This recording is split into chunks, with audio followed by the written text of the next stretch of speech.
ಈ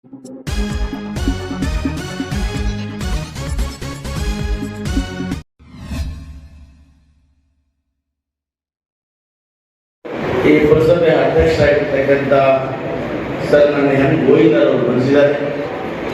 25-26ನೇ ಸಾಲಿನ ಆಯವ್ಯಯ ಬಜೆಟ್ನ ಒಂದು ಮುನ್ನೋಟ ಹೀಗಿದೆ. ನಮ್ಮಲ್ಲಿ ಬರ್ತಕ್ಕಂಥ 25-26ನೇ ಸಾಲಿಗೆ ಅಂದಾಜನ್ನು ಸುಮಾರು 94,73,00,000 ಅಂತ ಅಂದಾಜು ಮಾಡಲಾಗಿದೆ.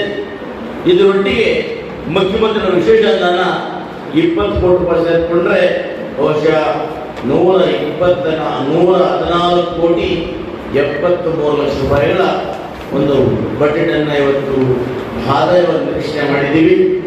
ಈ ಅದೇ ರೀತಿ ಖರ್ಚನ್ನು ಕೂಡ ಇವತ್ತು 94,28,00,000 ಖರ್ಚನ್ನು ಕೂಡ ಇವತ್ತು ನಾವು ನಿರೀಕ್ಷೆ ಮಾಡಿದ್ದೇವೆ. ಒಟ್ಟಾರೆಯಾಗಿ ಇವತ್ತು ನಮಗೆ 45 ವರ್ಷಗಳ ಉಳಿತಾಯ ಬಜೆಟನ್ನು ಈ ಒಂದು ಪುರಸಭೆಯಿಂದ ಇವತ್ತು ಮಂಡಿಸಿ ಈ ಬಜೆಟ್ ಏನಿದೆ ಆಯವ್ಯಯಕ್ಕೆ ಸಂಪೂರ್ಣವಾಗಿ ಪಕ್ಷಾತೀತವಾಗಿ ಎಲ್ಲ ಸದಸ್ಯರು ಕೂಡ ಒಮ್ಮತದಿಂದ ಬೆಂಬಲವನ್ನು ಸೂಚಿಸಿದ್ದಾರೆ. ನಿಮ್ಮ ಮಾಡ್ತಕ್ಕಂಥ ಅಭಿವೃದ್ಧಿ ಕಾರ್ಯಗಳಿಗೆ ನಾವು ಸದಾ ನಿಮ್ಮೊಟ್ಟಿಗೆ ಇದ್ದೇವೆ ಎಂಬ ಮಾತನ್ನು ಹೇಳಿದ್ದಾರೆ. ಹಾಗಾಗಿ ಗೌರವಯುತ ಎಲ್ಲ ಪುರಸಭೆ ಸದಸ್ಯರು ಕೂಡ ನಾನು ಅಭಿನಂದನೆಗಳು ಮತ್ತು ಧನ್ಯವಾದಗಳನ್ನು ಹೇಳ್ತೇನೆ.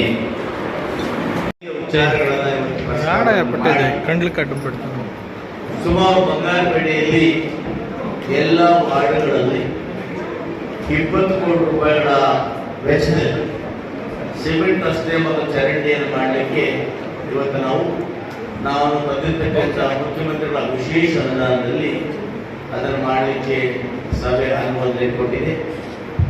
ಇದರೊಟ್ಟಿಗೆ 22.5 ಕೋಟಿ ರೂಪಾಯಿಗಳಲ್ಲಿ ಏನು ಬಂಗಾರಪೇಟೆ 2ನೇ ಹಂತದ ಎರಗೋಳು ಕಾಮಗಾರಿಗಳನ್ನು ಮಾಡಲಿಕ್ಕೆ ಕೂಡ ಇವತ್ತು ನಾವು ಪ್ರಾರಂಭವನ್ನು ಈ ವಾರದಿಂದ ಶುರು ಮಾಡ್ತಾ ಇದ್ದೀವಿ.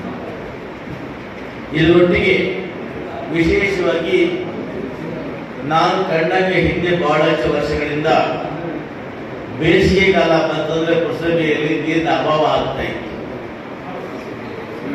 ಸನ್ಮಾನ್ಯ ಮುಖ್ಯಮಂತ್ರಿ ಆಗಿರ್ತಕ್ಕಂಥ ಸಿದ್ದರಾಮಣ್ಣ ಅವರ ಒಂದು ಆಶಯದೊಂದಿಗೆ ಅವರು ಉದ್ಘಾಟನೆ ಮಾಡಿರ್ತಕ್ಕಂಥ ಈ ಯರಗೋಳ್ ಡ್ಯಾಮ್ನಿಂದ ಇವತ್ತು ನಾವು ಕೋಲಾರಕ್ಕೆ ಮಾಲೂರಿಗೆ ನೀರು ಕೊಡ್ತಾ ಇದ್ದೀವಿ. ವಿಶೇಷವಾಗಿ ಬಂಗಾರಪೇಟೆ ಕೂಡ ನೀರು ಕೊಡ್ತಾ ಇತ್ತು. ಇಷ್ಟು ದಿನಗಳ ಕಾಲ ಸುಮಾರು 15 ವಾರ್ಡ್ಗಳಿಗೆ ವಾರಕ್ಕೊಮ್ಮೆ ನೀರು ಕೊಡ್ತಾ ಇದ್ದೀವಿ. ಇನ್ನು ಬರ್ತಕ್ಕಂಥ ಸೋಮವಾರದಿಂದ 3 ದಿನಗಳಿಗೊಮ್ಮೆ ನೀರು ಕೊಡ್ತೇವೆ. ಇದು ಪುರಸಭೆ ಇತಿಹಾಸ. ಇವತ್ತು ನೋಡಿ ಬಂಗಾರಪೇಟೆ ಪುರಸಭೆಯಲ್ಲಿ ಯಾವುದೇ ಟ್ಯಾಂಕರ್ನ ಒಡಿಸ್ಕೊಳ್ತಕ್ಕಂಥ ಉದಾಹರಣೆ ಇಲ್ಲ. ಯಾರು ಕೂಡ ಮಹಿಳೆಯರು ನೀರಿಗಾಗಿ ಬಿಂಗಿಗಳನ್ನ ತೆಗೆದುಕೊಂಡು ಹೋಗ್ತಕ್ಕಂಥ ಎಲ್ಲೂ ದೃಶ್ಯಗಳಿಲ್ಲ. ವಾರ್ಡ್ 22 ವಾರ್ಡ್ಗಳಿಗೆ ಇವತ್ತು ಯರಗೋಳ್ ನೀರನ್ನ ಸಮರ್ಪಕವಾಗಿ ನಾವು ಸರಬರಾಜು ಮಾಡ್ತಾ ಇದ್ದೇವೆ. ಸುಮಾರು ಪ್ರತಿದಿನ 2.2 ML ನೀರನ್ನ ಇವತ್ತು ನಾವು ಶುದ್ಧೀಕರಣ ಮಾಡಿ ಆ ಶುದ್ಧೀಕರಣ ಮಾಡತಕ್ಕಂಥ ಹಣವನ್ನು ಪುರಸಭೆಯಲ್ಲಿ ಖರ್ಚು ಮಾಡಿ ಇವತ್ತು ನಾವು ಹೆಚ್ಚಿಗೆ ಪುರಸಭೆ ಜನಕ್ಕೆ ನೀರು ಕೊಡಬೇಕು ಅಂತೇಳಿ ವಿಶೇಷ ಕ್ರಮ ತಗೊಂಡು ಇವತ್ತು ಎಲ್ಲ ಮಹಿಳೆಯರು ಕೂಡ ಆ ಶುದ್ಧೀಕರಿಸತಕ್ಕಂಥ ವ್ಯವಸ್ಥೆಯನ್ನ ಪುರಸಭೆಯ ಎಲ್ಲ ಸದಸ್ಯರ ಸಹಕಾರದಿಂದ ಅಧ್ಯಕ್ಷರು, ಉಪಾಧ್ಯಕ್ಷರು, ಪುರಸಭೆ ಸಿಬ್ಬಂದಿ ಸಹಕಾರದಿಂದ ಇವತ್ತು ಆ ಕೆಲಸವನ್ನು ಮಾಡಿದ್ದೇವೆ ಅದನ್ನ ನಾವು ಹೆಮ್ಮೆಯಿಂದ ಹೇಳಲಿಕ್ಕೆ ಇಚ್ಛೆ ಪಡ್ತೇವೆ. ಇದಾದ ನಂತರ ಇವತ್ತು ಮೊದಲು ತೀರ್ಮಾನ ಮಾಡಿದ ಹಾಗೆ FSDP ಘಟಕವನ್ನ ದೇಶದ ಸರ ನಂಬರ್ 103 ಮಾಡ್ತಾ ಇದ್ದೀವಿ. ದೊಡ್ಡಕೆರೆಯನ್ನ ಶುದ್ಧೀಕರಣ ಮಾಡಲಿಕ್ಕೆ 4 ಕೋಟಿ ರೂಪಾಯಿಗಳನ್ನು ಮಂಜೂರು ಮಾಡಿದ್ದೇವೆ. ಈ ಪಟ್ಟಾಭಿಷೇಕೋತ್ಸವ ಪಾರ್ಕ್ ಅಭಿವೃದ್ಧಿ ಮಾಡಲು 1 ಕೋಟಿ ರೂಪಾಯಿ ಮಂಜೂರಾಗಿದೆ. ನಾನು ಕೂಡ ಅಡಿಷನಲ್ ಆಗಿ 2 ಕೋಟಿ ರೂಪಾಯಿಗಳನ್ನು ಕೊಟ್ಟು ವಿಶೇಷವಾಗಿ ಹೃದಯ ಭಾಗದಲ್ಲಿರ್ತಕ್ಕಂಥ ಈ ಪಾರ್ಕನ್ನು ವಿಭಿನ್ನ ರೀತಿಯಲ್ಲಿ ಅಭಿವೃದ್ಧಿಯನ್ನು ಮಾಡ್ತಾ ಇದ್ದೀವಿ. ಜೊತೆಗೆ ನಮ್ಮ ಸ್ಟೇಡಿಯಂ ಏನು ಜೂನಿಯರ್ ಕಾಲೇಜ್ ಬಳಿ ನಮ್ಮ ಸ್ಟೇಡಿಯಂ ಇದೆ, ಅದಕ್ಕೆ ಆ ಸ್ಟೇಡಿಯಂಗೆ 10 ಕೋಟಿ ರೂಪಾಯಿಗಳನ್ನು ಇವತ್ತು ಮಂಜೂರು ಮಾಡಿಸಿದ್ದೇನೆ. ಆ ಸ್ಟೇಡಿಯಂ ಕಾಮಗಾರಿಯನ್ನು ಕೂಡ ಮಾಡ್ತೇನೆ. ಹೀಗೆ ಆ ಒಂದು ದೇಶದಲ್ಲಿ ಬಳಿ ಕಸಾಯಿಖಾನೆ ಮಾಡಲಿಕ್ಕೆ ಕೂಡ ಇವತ್ತು 4 ಕೋಟಿ ರೂಪಾಯಿಗಳನ್ನು ಮುಖ್ಯಮಂತ್ರಿ ವಿಶೇಷ ಅನುದಾನದಲ್ಲಿ ಇವತ್ತು ವ್ಯವಸ್ಥೆ ಮಾಡಿದ್ದೇನೆ.